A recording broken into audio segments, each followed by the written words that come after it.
Kita banyak bersyukur masih diberi peluang, diberi waktu oleh Allah untuk bisa mengalami dan menjalani kegiatan puasa ini sampai hari yang 11 ini. Rasanya seperti yang saya katakan kemarin, waktu ini begitu cepat. Kita kemarin sore diingatkan oleh Pak Markus hal yang sangat penting. Kita renungkan bersama tentang kehidupan kita di dunia ini. Kalau kita renung-renungkan secara mendalam, hidup ini memang tidak mudah sebetulnya. Hidup ini berisiko. Kita bisa, manakala kita keliru itu di dalam memilih jalan hidup ini, kita akan celaka sebetulnya itu. Kalau di dunia ini kita rugi sebetulnya, ya paling bisanya rugi kita ini tidak kaya, tidak menjabat, tidak pinter, tidak seberapa sebetulnya risiko. Tapi kalau sampai kita rugi di akhirat itu memang berat sekali. Di dalam hidup ini kita diingatkan tentang siang dan malam. Siang itu apa? Siang itu terang. Terang. Tapi juga ada malam. Malam itu gelap. Kita diingatkan tentang yang tinggi. Ialah langit. Tapi juga diingatkan tentang bumi. Langit itu di atas, bumi itu yang di bawah. Kita diingatkan yang awal dan yang akhir. Ada awal dan ada akhir. Diingatkan bahwa akhir itu lebih utama daripada yang awal. Artinya akhir itu hendaknya diutamakan. Kita diingatkan tentang yang zahir dan yang batin, yang jasmani dan yang ruhani. Apa itu sebetulnya semuanya itu? Yang awal dan yang akhir. Bahwa yang akhir itu lebih baik dari yang awal. Apa itu sebetulnya maksudnya? Kalau awal dan akhir itu tentang kejadian, dikatakan bahwa yang akhir itu harus diutamakan. Maka yang awal datang kepada yang datang duluan itu adalah yang tubuh kita ini.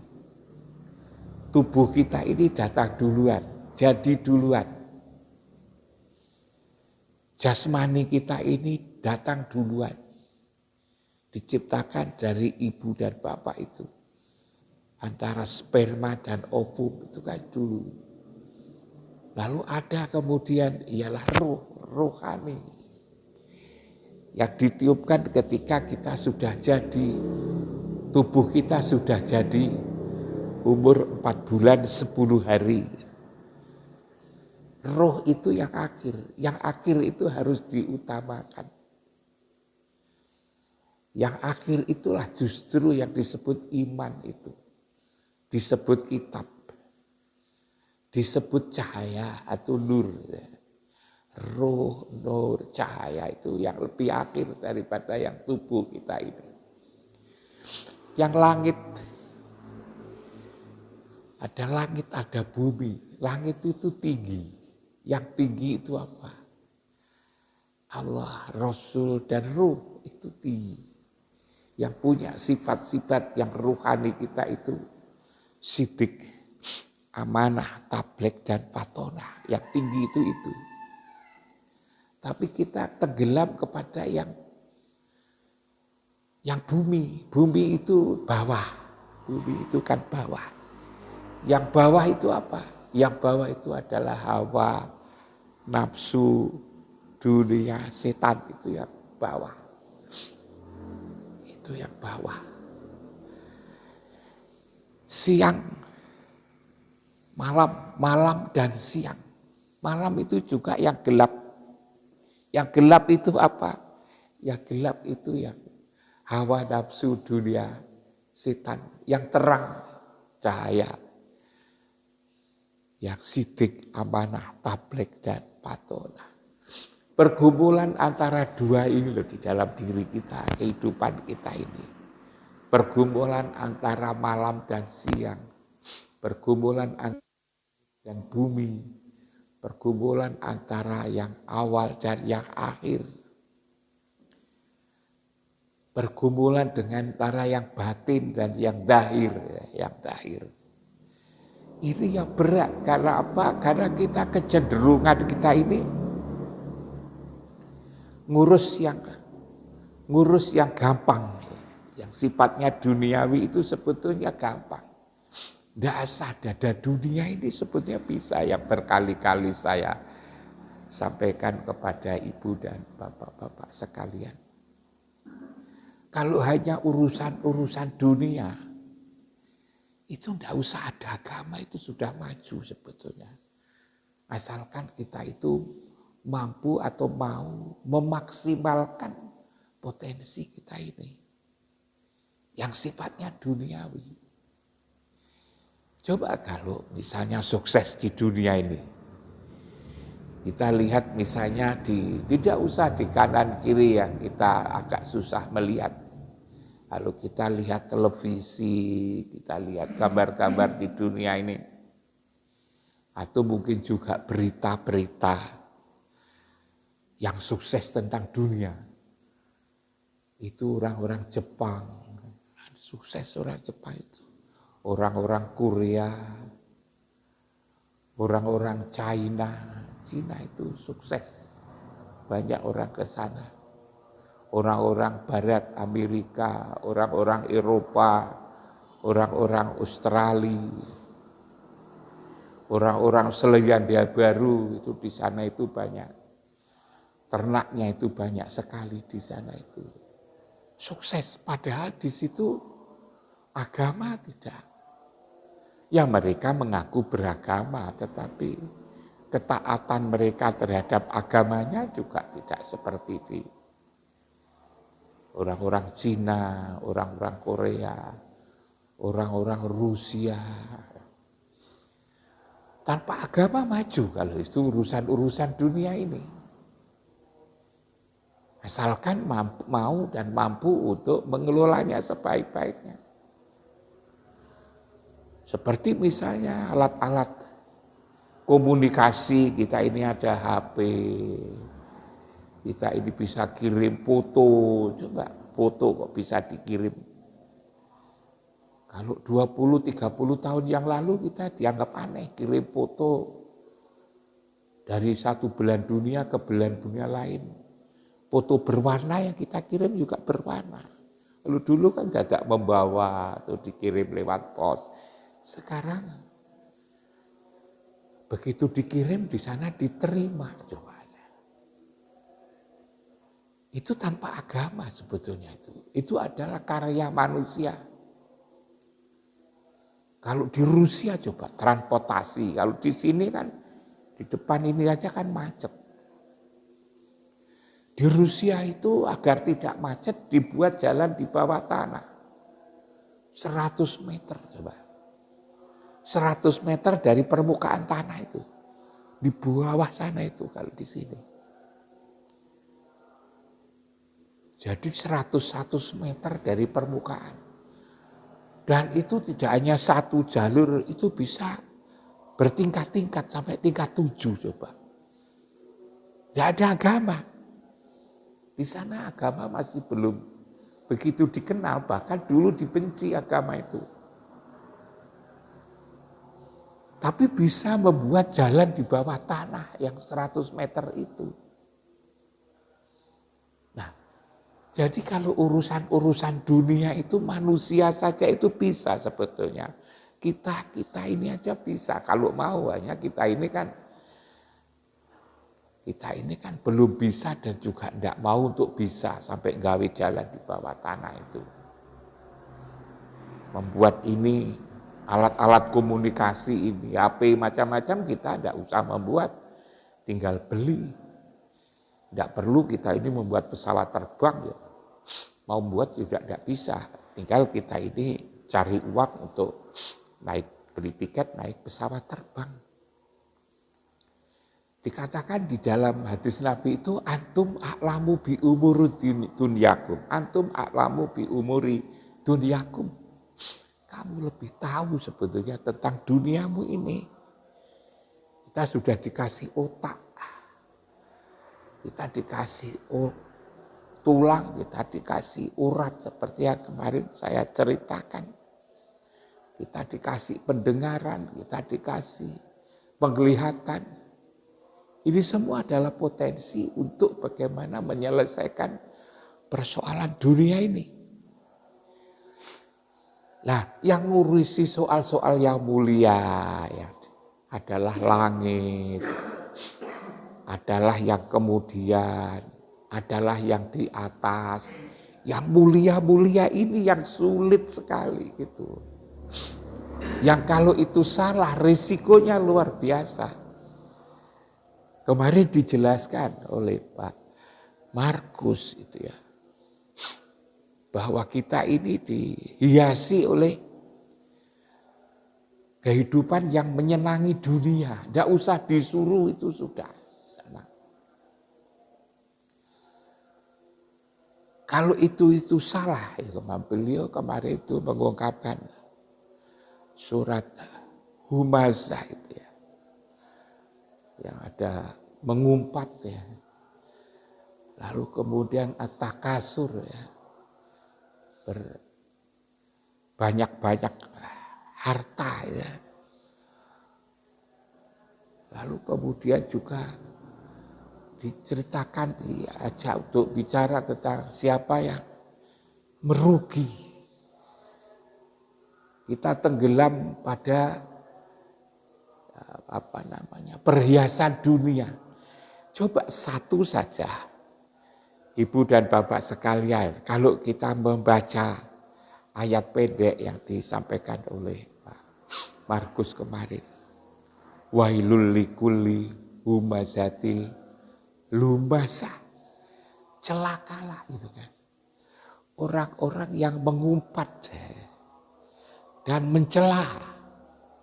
Siapa yang suka mengumpat dan mencela? Cela itu ya. Mereka yang mengumpulkan harta coba. Dan menghitung-hitungnya. Alladzi jama'a malau wa addada. Yang mengumpulkan harta dan menghitung-hitung. Itu celaka. Dan mereka mengira bahwa itu bisa mengekal, bisa kekal. Tidak. Nanti kamu akan dilempar ke hutomah itu. Neraka yang disebut dengan hutomah itu. Apa itu? Api yang menyala-nyala coba. Padahal orang kalau kita lihat orang justru berlomba-lomba di situ. Orang dikatakan sukses kalau menjadi nomor 1, menjadi nomor 2, nomor 3, 10 terkaya di dunia. 10 terkaya di 100 terkaya di Indonesia. Dianggap itu sukses. Nah, coba. Padahal diingatkan di surat Humazah itu, orang-orang yang mengumpat dan mencela, orang-orang itu adalah mengumpul pekerjaannya hanya mengumpulkan harta dan menghitungnya, mengira itu bisa mengekalkan. Tidak, dia akan terlempar kepada neraka. Orang berlomba-lomba seperti sekarang berebut berebut kekuasaan. Siapa yang jadi presiden, siapa yang jadi wakil presiden, siapa yang jadi anggota DPR, pusat DPRD, tingkat provinsi, tingkat kabupaten, tingkat kota, dianggap itu pekerjaan yang mulia. Ya kalau itu diukur di dunia itu mulia, tetapi kalau kita lihat surat pendek yang diingatkan oleh Pak Markus kemarin, itu sebetulnya ngeri banget sebetulnya itu. Juga disebutkan alhaakumut takasuru hatta zurtumul maqabir. Kamu dilalaikan dengan memperbanyak harta ini, dilupakan dengan memperbanyak urusan-urusan dunia ini sampai ke liang kubur ya Pak. Jadi berat banget sebetulnya hidup ini kalau mengingat apa yang diingatkan oleh Pak Markus kemarin. Dikatakan bahwa zuyinal kita itu zuyinalinasi hubusawat, kita itu dihiasi oleh kehidupan yang untuk memenuhi keinginan-keinginan syahwat. Hubud dunia, nyukai dunia, berupa perhiasan, emas, perak, binatang, ternak, tanah, perkebunan. Coba, ini sebetulnya kalau menurut saya itu peringatan yang tatkala manusia-manusia pada berlomba-lomba kepada urusan-urusan dunia, urusan-urusan tahta, urusan-urusan harta, urusan-urusan wanita, urusan-urusan macam-macam itu, kita diingatkan oleh Pak Markus, jangan itu. Itu kalau kamu tidak pinter-pinter bisa jadi justru celaka gitu. Itu justru celaka. Itu adalah rendah. Itu adalah urusan dunia. Itu adalah urusan kegelapan. Gelap dan terang. Itu hanya urusan-urusan zahir. Itu urusan-urusan yang awal. Yang urusan awal itu adalah urusan jasmani ini. Lah ini Ibu dan Bapak sekalian, kalau saya merenungkan beberapa ayat pendek itu sebetulnya menakutkan sekali. Hanya sering kita itu membaca tetapi tidak renungkan secara mendalam. Secara mendalam. Nah, tetapi kita menghindarkan dari yang urusan remeh-temeh kehidupan dunia ini. Urusan-urusan yang gelap ini, urusan-urusan yang jasmani ini, urusan-urusan yang awal ya. Itu tidak gampang itu. Lalu apa? Lagi-lagi sebetulnya yang bisa menyelesaikannya bukan sekolahan. Sekolahan tidak bisa. Orang makin tinggi sekolahannya makin kepingin politiknya, urusan-urusan dunianya kan. Makin tinggi sekolahnya yang diurus malah persoalan-persoalan dunia. Dikasih ceramah-ceramah, dikasih penataran, tidak manjur. Lalu apa? Itulah sholat sebetulnya itu. Jadi sebetulnya yang bisa menyelesaikan itu adalah sholat. Hanya sholat saja. Hanya sholat itu apa gitu. Sholat yang dimaksud itu adalah dengan sholat itu kita menyambung. Ya bolehlah orang mengatakan sholat itu artinya doa. Tapi sholat itu adalah menyambung sebetulnya. Yang nyambung itu apa? Lagi-lagi bukan tubuh kita. Tubuh kita itu memang diajak untuk datang ke masjid, untuk berdiri tegak, untuk ruku, untuk i'tidal, untuk sujud, untuk duduk di antara dua sujud. Tapi sebetulnya yang lebih esensi, sekalipun itu tidak boleh ditinggalkan, adalah nyambung rohani kita ini. Rohani kita itu nyambung dengan Allah dan Rasul-Nya.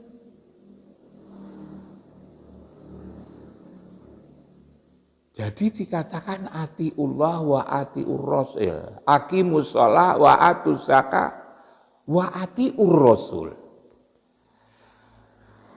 Tegakkanlah sholat, penuhilah zakat, sucikanlah dirimu, taatlah kamu kepada Rasul. Rasul tidak bisa. Ditinggalkan itu tidak bisa. Tentu pembicaraan ini adalah pembicaraan rohani. Orang seringkali tidak bisa membedakan antara yang jasmani dan yang rohani. Yang Rasul, lalu yang Nabi, yang siapa sih sesungguhnya suami Khadijah, anaknya Abdullah dan Aminah itu. Dalam konteks menyambung rohani, maka urusannya adalah urusan rohani. Roh. Bahwa kita beragama itu ya karena didatangkannya roh. Disempurnakan kita ini dengan ditiupkannya roh, adanya roh itu. Karena itulah agama itu memang lebih konsentrasi kepada urusan rohani ini. Kalau tidak ada rohani ini mungkin juga tidak perlu agama itu. Agama lebih tertuju kepada urusan rohani ini, nyambung. Yang kita sambungkan adalah rohani. Nyambung dengan siapa? Nyambung dengan Allah dan Rasul-Nya. Di Quran dikatakan, aqimus shalah wa atuz zakah wa atiur rasul la'allakum turhamun. Jadi Rasul ini tidak bisa ditinggalkan sebetulnya Ibu dan Bapak-Bapak sekalian. Rasul dalam pengertian ruhaniyah ini, bukan Rasul suaminya Khadijah yang berupa itu sudah wafat. Nabinya sudah wafat. Yang membawa ajaran ini, Nabi itu kan membawa ajaran. Yang kita harapkan masih berkontak komunikasi itu adalah Rasul itu yang tidak pernah mati. Sama dengan ruhani kita nanti juga tidak pernah mati. Karena itu menyambung, kita kan harus jelas kepada siapa nyambung, di mana tempat menyambung itu. Di mana tempat menyambung ini tidak pernah kita pikirkan. Atau mungkin juga tidak pernah ada orang yang menjelaskan tentang tempat itu. Yang kemarin saya jelaskan, saya sampaikan, saya aturkan pada ibu dan bapak-bapak sekalian, tempat itu begitu penting. Saya ajak merenungkan tentang haji. Haji itu menunjukkan betul-betul jelas betapa pentingnya tempatnya. Bahwa yang namanya wukuf harus di Arafah, yang namanya sa'i harus di antara Safa dan Marwah, yang namanya lempar jumroh harus ada di Mina. Persoalannya adalah di mana kalau sholat? Kalau sholat itu di mana? Ayat-ayat Al-Quran itu banyak sekali yang menjelaskan tentang itu. Kita disuruh untuk memalingkan wajah kita itu. Qad nara taqalluba wajhaka fis sama falan waliyanaka qiblatan tardoha fawali wajhaka satral masjidil haram. Umirtu an a'buda rabba hadhil baldatil ladzi harramaha wa lahu kullu syai'in. Fal ya'budu hadzal bait rabba hadzal bait.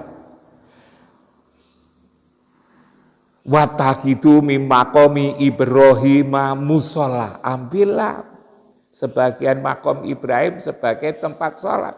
Jadi bukan hanya sekedar kita ngomong, kita dikenalkan dengan kiblat, arah, titik. Bukan. Di situ adalah tempat yang mulia. Nah, karena itu saya sering kali mengajak ibu bapak merenungkan tempat ini. Kenapa? Karena dilupakan. Banyak dilupakan. Di mana-mana tidak banyak orang bicara. Paling-paling orang harus wusul ya. Harus nyambung. Tapi nyambungnya di mana? Ya kepada Allah. Tapi di mana nyambungnya? Tempatnya nyambung kan harus ada tempatnya agar jelas. Bukan lalu hanya sekedar mengangan-angan. Kita ini sulit. Belum lagi kalau kita mempertimbangkan hal-hal yang lain. Nah, karena itulah ibu dan bapak sekalian, mungkin berkali-kali saya nyebut pentingnya kiblat ini, betapa pentingnya kiblat ini. Kalau kita sholat tidak di kiblat, di tempat yang mulia itu dikatakan kita hanya sekedar bersiul-siul dan bertepuk tangan.